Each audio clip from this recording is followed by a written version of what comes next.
Tere! See on Brüsseli päevik Yana Toomiga ja lõpuks ometi alustan ma seda heade uudistega. Ise ka ei usu.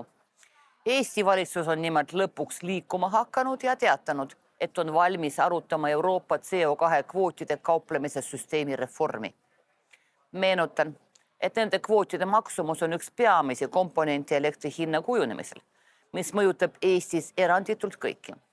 Peaminister Kristen Michali sõnul võib kaaluda kvootide maksumuse ülempiiri kehtestamist või ühikute lisamissüsteemi, mis turutingimustes peaks kvoodid odavamaks muutma.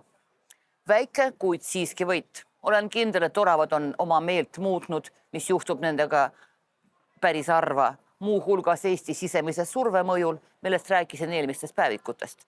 Loomulikult mõjutas neid ka asjaolu, et teema tõstatasid suured ja mõjukad riigid. Kvootide kauplemise süsteemi ümbervaatamise poolt astus välja Saksa kantsler Merz ise. Ka Prantsuse president Macron ütles, et see süsteem pidurdab Euroopa äri, mis on ka tõsi. Euroopa Komisjon võttis teema päevakorda ja lubas esitada oma arvamuse lähikuudel, mis on volinike jaoks, uskuge mind, väga kiire. Siiski ei saa ma Michalit kiita, Eesti peaks olema süsteemi kriitikute esirinnas, aga me oleme endiselt sabas. Rohkem aga häid uudiseid pole. Sel nädalal sai täheks meie välisminister Margus Tsahkna. Ühelt poolt jätkub tema kulisside taga võitlus president Alar Karisega. Räägitakse, et asi on läinud isegi nii kaugele, et president soovitas peaministrilt Tsahkna asendada kellegi adekvaatsemaga.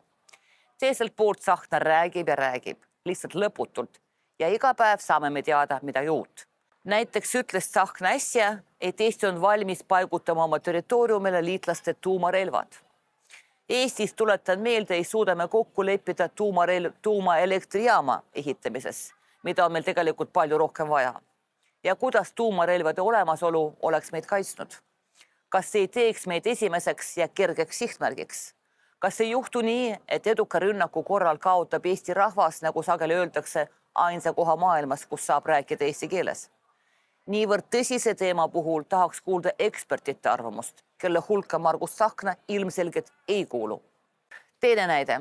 Intervjuus Deutsche Wellele väitis välisminister, et kui Venemaa tungib meie territooriumile, viime meie sõja Venemaa territooriumile. Intervjuu ilmus pühapäeval, aga esmaspäeval avaldas Delfi portaal ajakirjanik Arkadi Babchenko artikli sellest, kuidas eelmisel aastal NATO suurel sõjalisel õppusel Siil Eestis Ukraina sõjaväelased mõne tunniga purustasid Briti brigaadi ja Eesti diviisi. Ukrainlased, kellel on selgelt lahingukogemus, kehastasid õppuste ajal vaenlast ehk Venemaad. Vaatajate sõnul võitles NATO lahingugrupp nii, nagu poleks maailmas ühtegi drooni olemas. Ja tsitaat liikus ringi, kasutamata mingit maskeeringut, paigutades avalikult telke ja soomukid. NATO ei suutnud isegi leida Ukraina droonide spetsialiste. Selle tulemusena hävitasid ukrainlased, kasutades tehisintellekti süsteemi Eesti kaitset täielikult.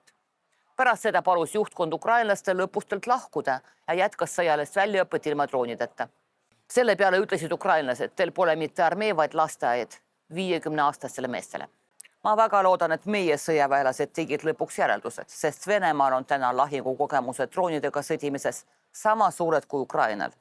Igal juhul ei julgeks ma nii enesekindlalt öelda, et kanname sõja Venemaa territooriumile. Sellised avaldused peavad tulema sõjaväelt ja olema toetatud reaalsusega. Selle sama reaalsusega, millega Margus Tsahkna näeb järk-järgult sidet kaotavat. Kuidas see Euroopa ja NATO silmis välja näeb, on selge ka ilma sõnadeta. Püsige terved ja näeme nädala pärast.